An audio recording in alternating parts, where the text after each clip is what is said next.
ৰাভা হাছং ক্ৰীড়া সন্থাৰ তত্বাৱধানত আৰু ৰাভা হাছং উচু উপ সমিতিৰ সহযোগত দুধনৈ জন মন্দিৰ প্ৰাংগণত 7 ছেপ্টেম্বৰৰ পৰা দুদিনীয়া কাৰ্যসূচীৰে ষষ্ঠ বাৰ্ষিক ৰাভা হাছং উচু 2024 অনুষ্ঠিত হৈছে।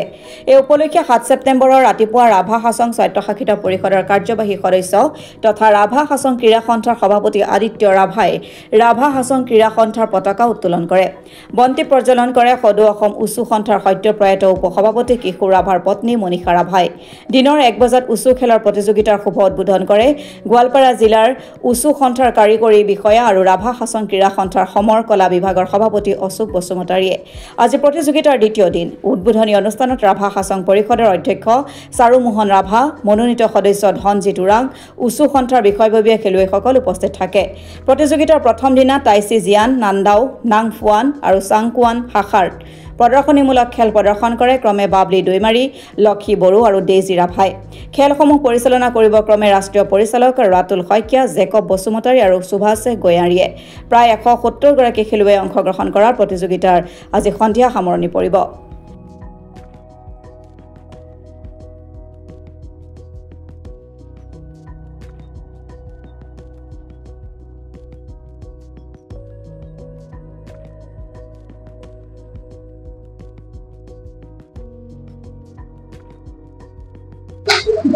ষষ্ঠ বাৰ্ষিক ৰাভা হাছং উচু চেম্পিয়নশ্বিপ যোৱাকালি 7 ছেপ্টেম্বৰৰ পৰা আৰম্ভ হৈছে দুদিনীয়া কাৰ্যসূচীৰে। ৰাভা হাছং সাহিত্য সমিতি পৰিষদৰ বিত্তীয় অনুদানেৰে ৰাভা হাছং ক্ৰীড়া সন্থা আৰু ৰাভা হাছং উচু একাডেমী তথা ৰিচিপশ্যন কমিটিৰ সহযোগত আমি এই প্ৰতিযোগিতাখন আৰম্ভ কৰিছোঁ।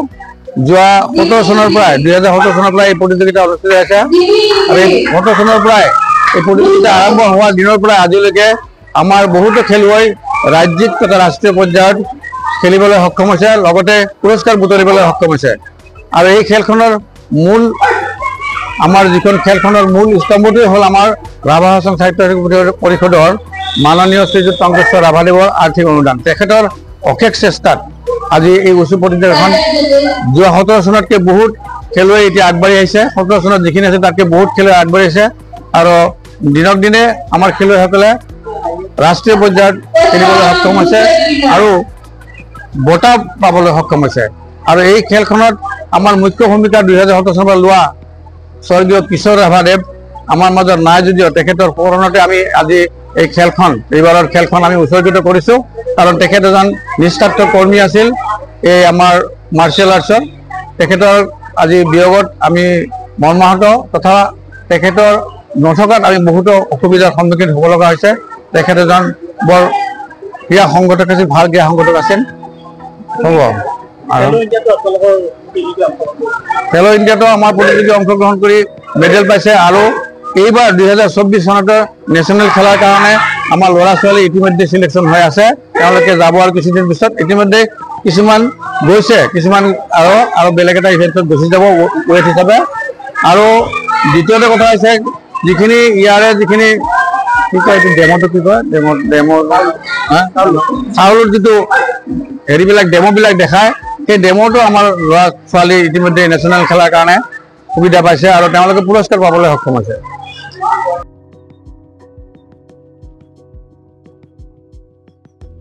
দুধনৈৰ পৰা ভৱেশ চন্দ্ৰ ভাগৱতীৰ ৰিপৰ্ট, অসম টুডে।